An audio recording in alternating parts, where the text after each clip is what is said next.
All right. You know,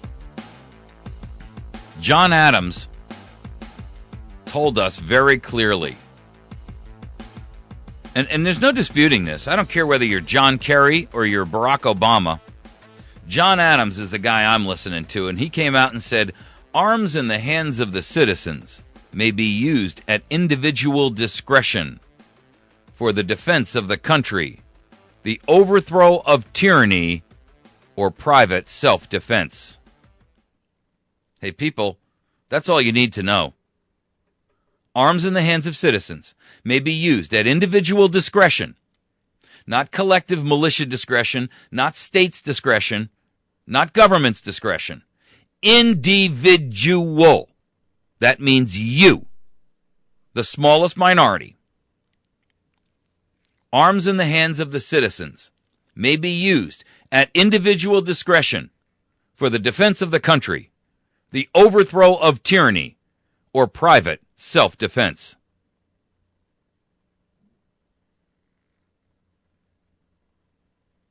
The truth is,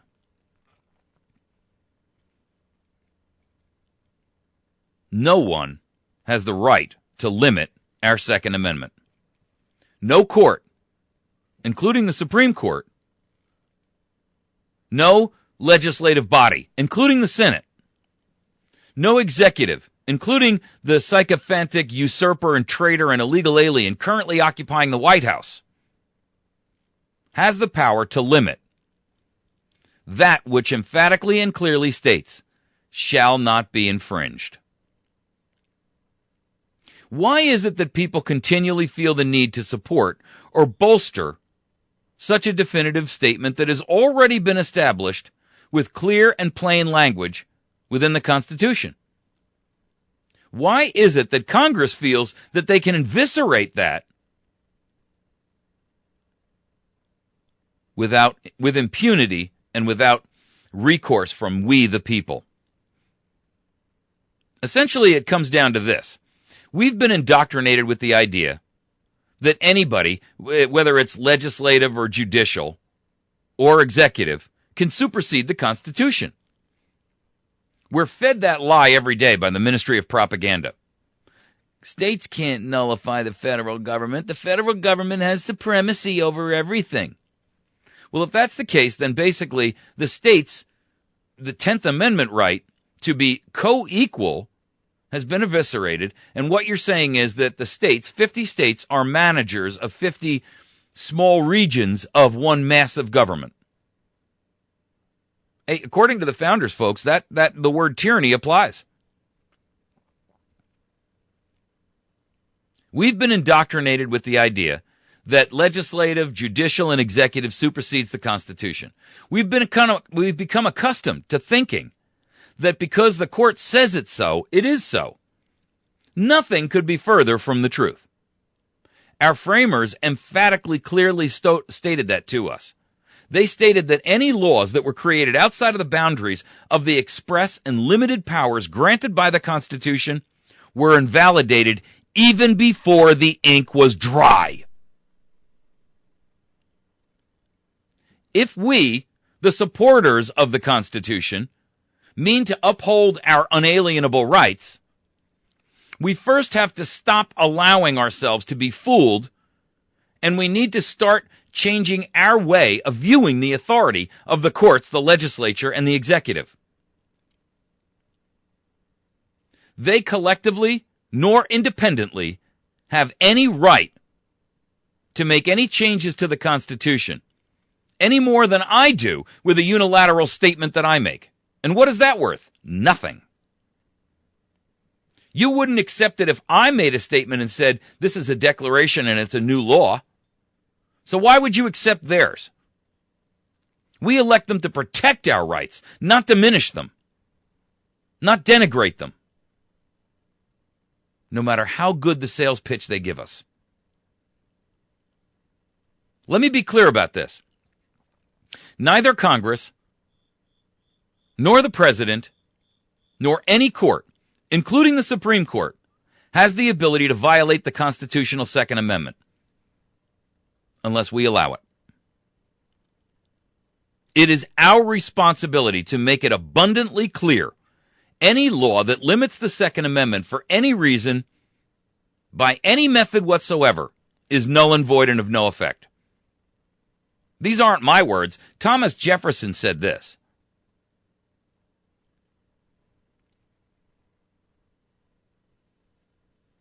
They explained in the Federalist Papers, the Anti-Federalist Papers, all of the documentation that is available and all of the quotes that are available for us about our founders make it so abundantly clear, folks.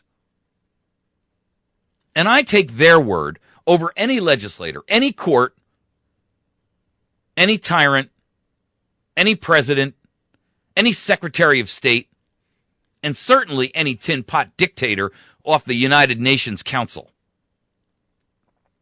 You see, the difference is between them and what our founders said. I'm taking it right out of the horse's mouth. And that tells me that has precedence over their misrepresentation, misdirection, and lies. All restrictions of any kind are prohibited by the Constitution. It's abundantly clear, it's definitive, it's unequivocal, and it is plainly obvious for everyone to see.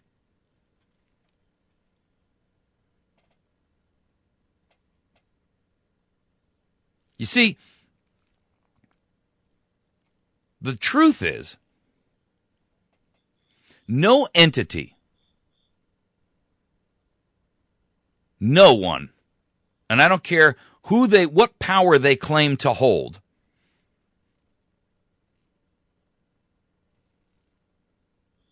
can change the monolithic base principle of the Second Amendment. It was put in place for a clear and specific reason in the exact order it was put in place. The First Amendment gives you the right to free speech, freedom of religion, and the ability to redress your grievances with your government and free assembly. The Second Amendment was put in place because if the First Amendment was restricted, the only alternative to take the government back from tyranny was the Second. And here's how we know that to be the case. If you're prohibited from free speech, there is no other way to redress the grievances with your government than you're in tyranny. And then there is no alternative but the Second Amendment.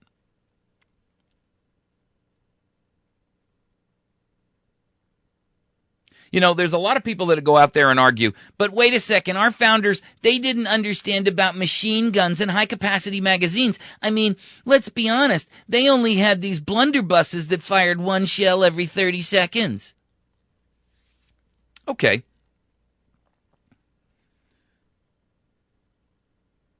Let me throw it out to you this way.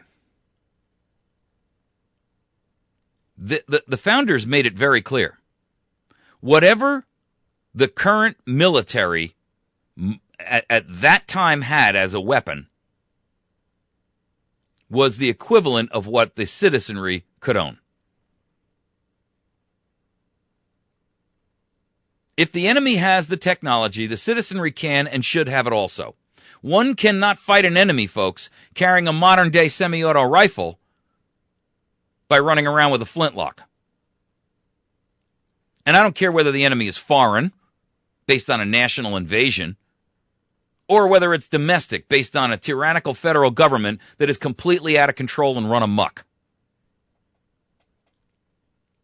The principle was to have arms equal to the weaponry of the assailant, whoever that assailant may be. Secondly, if the Second Amendment is invalidated because of altered technology or the growth or improvement of technology that was unavailable at the time of the founders' writings, then so too is your First Amendment. Is the media willing to ascribe this theory when it's applied to television, the internet, the iPod, the radio, or any other modern means of transmitting free speech? would they be willing to accede to the argument that only printed newspapers and verbal speech have the corner on free speech? Are they willing to allow their own personal bully pulpit to be infringed? I don't think so. And that tells you that they are no longer operating in a objective manner. In other words, if it's okay for you to say the Second Amendment is limited based on technological change, then I say, great, you got to apply that to the First Amendment too. And that means that you cannot have First Amendment rights on television because the television didn't exist at the time of the founders. It means you don't have free speech rights on the radio because it didn't exist.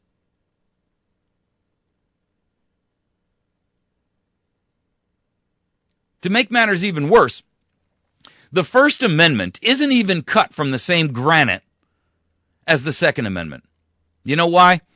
Because the First Amendment says, Congress shall make no law respecting an establishment of religion or prohibiting the free exercise thereof or abridging the freedom of speech or of the press or of the right of the people peaceably to assemble and to petition the government for a redress of grievances. Now, I want you to compare that against the vastly stronger language of the Second Amendment. A well-regulated militia, being necessary to the security of a free state. The right of the people to keep and bear arms shall not be infringed. The first section on the First Amendment addresses Congress specifically. It says, Congress may make no law. Correct? The Second Amendment makes it even clear. No infringement. Not by Congress, not by the judiciary, not by the executive. No infringement is allowed. That makes the Second Amendment cut from an even more solid piece of granite than the first. Now, let's understand what we're talking about here. Because the word infringe can be defined very clearly. And these are not my definitions. These are definitions out of Black's and Webster's. Infringe is defined by the following synonyms: to trespass, to invade, to overstep, to encroach, to intrude, to interfere, to impugn, and impinge. In the comparison of the hardened structure of the first versus the second, you'll note also the following. The first declared that Congress may make no law. The second even doesn't offer that shoe or foot in the door. If it did, there are those who would argue that states might individually limit the first using the creative argumentation of these modern-day politicians who say, well, time changes everything, and the Constitution should be a fluid living document.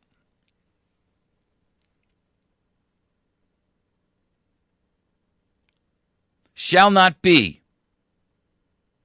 infringed, trespassed, invaded, overstepped, encroached, intruded, interfered, impugned, impinged.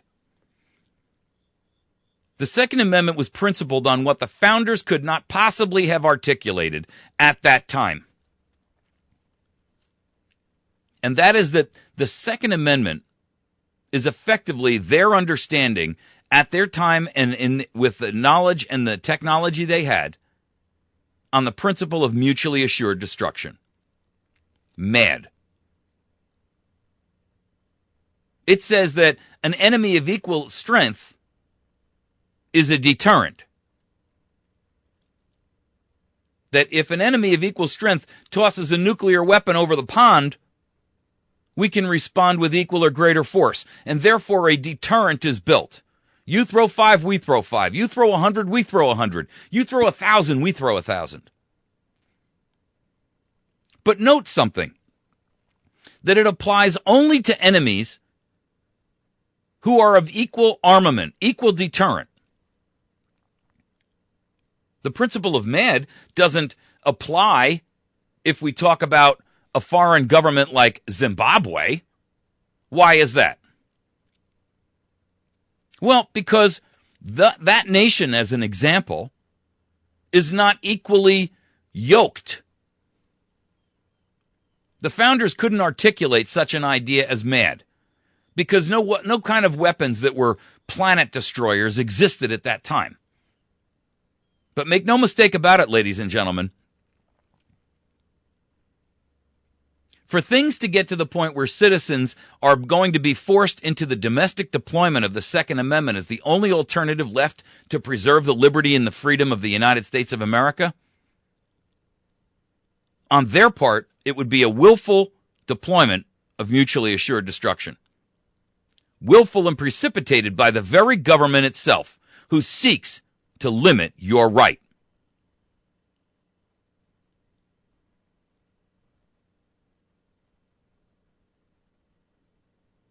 Whether the concept is in the hands of nations or in the hands of citizens, the principles of mutually assured destruction were never intended to be used.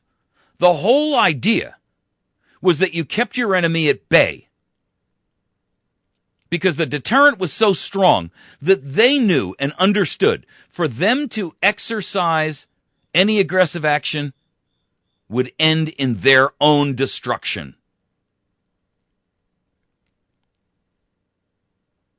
However, if our nation should fall to the totalitarian or slide into the tyrannical, and we're already frankly there, we the people have an obligation and a duty to rise up and preserve liberty, freedom, and our very lives. The principle of MAD only works when two enemies are of equal strength, however, right? In other words, it won't work if one side is not equally armed, regardless of the technology that you employ. Take like a nation like Venezuela. Okay? If they tried to institute the principles of mutually assured destruction against us, they don't have any nuclear weapons. So they can't possibly deter our threat of nuclear armament. The nations would be unequally yoked in the weaponry class, if you will. They could no more deter the U.S. from invading Venezuela and the inevitable subjugation that would come than they could, than could Germany or France or Italy. Forget world opinion for a moment and drop the economic factors out of the equation. This is a study of concepts.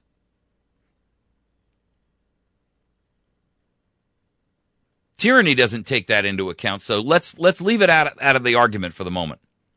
If the U.S. wanted to take any of these other nations I just mentioned, Venezuela, Germany, whatever,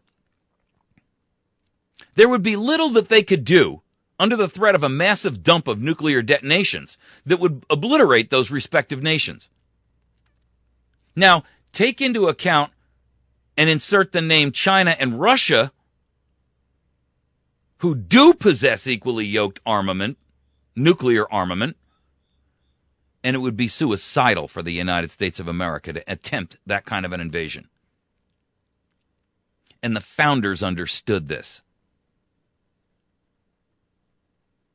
They understood that a nation and the citizens in that nation, equally armed with the government,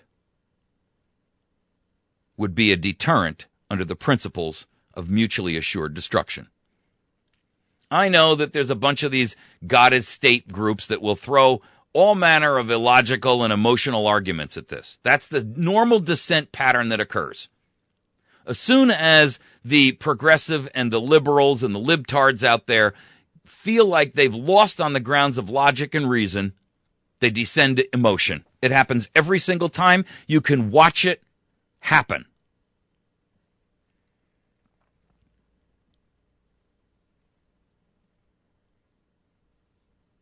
Any tyranny that's perpetrated on U.S.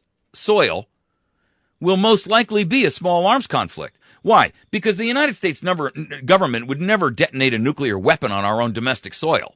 At least we hope so, unless it's some kind of a false flag.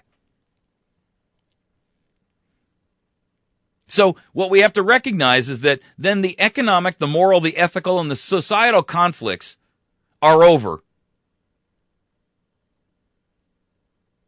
And for all intents and purposes, we've already lost this. So our only concern should be the concept of physical battle at this point, right? The idea that the Second Amendment could be marginalized by government in any way, shape, or form, or deteriorated by, either legislative or law passed or any other nonsense, in their argument, which is always to deter criminality and criminals, right? That argument never even enters the room. The founders and the framers of our Constitution, they weren't addressing that issue of crime. You know why? Because that issue was dealt with via the basic rules of law that Congress does actually have the power to address, and the states themselves. Their interest was only in one thing: delineating the Second Amendment as the bedrock of the Constitution, and to provide the people with the understanding, the knowledge, the wisdom that in the event of tyranny, those citizens would be enabled to fight back and defend their nation itself. Citizens have the right to own whatever is out there, in equal strength and power and substance, as anything that the federal government or a state, National Guard or anything else would be used against them in a physical battle. That's it. That's the argument. Period, folks. Don't bring into it, well, we gotta keep the psychotics from getting guns, or what if you're a felon? There are state laws that can be implemented to prohibit that. But when we talk about national firearms ownership, there is nothing that would prohibit you from buying an M1 Abrams tank or an artillery cannon or an F-16 or an AR-15. Now, I get it. I'm going to get so many emails over this from the God State clan, right? They're having kittens over there. They're apoplectic. Their blood pressure's through the roof. I get it. So let me make it abundantly clear to even finish you off. At our present time, in our present state of decline, in the principles and the constitutional bedrock of man's natural rights, and in our delineated unalienable rights, any deterioration of our Second Amendment is 100% unacceptable. Any attempt by any entity of whatever stripe to limit it, to deter it, to infringe it, to trespass, to invade it, to overstep it, to encroach on it, to intrude on it, to interfere with it, to impinge or impugn, should be met with 100% disobedience and aggression. It was always meant to be just like that.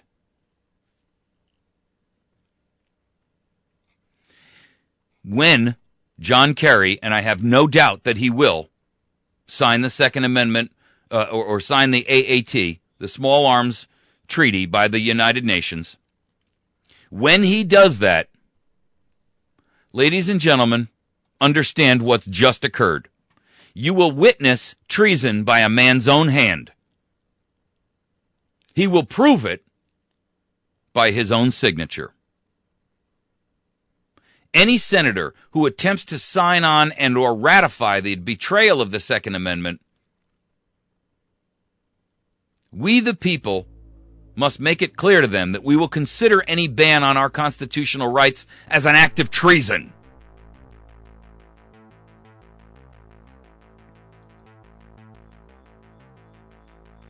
It will be the final sign that America and we the people have been declared to be enemies of the state.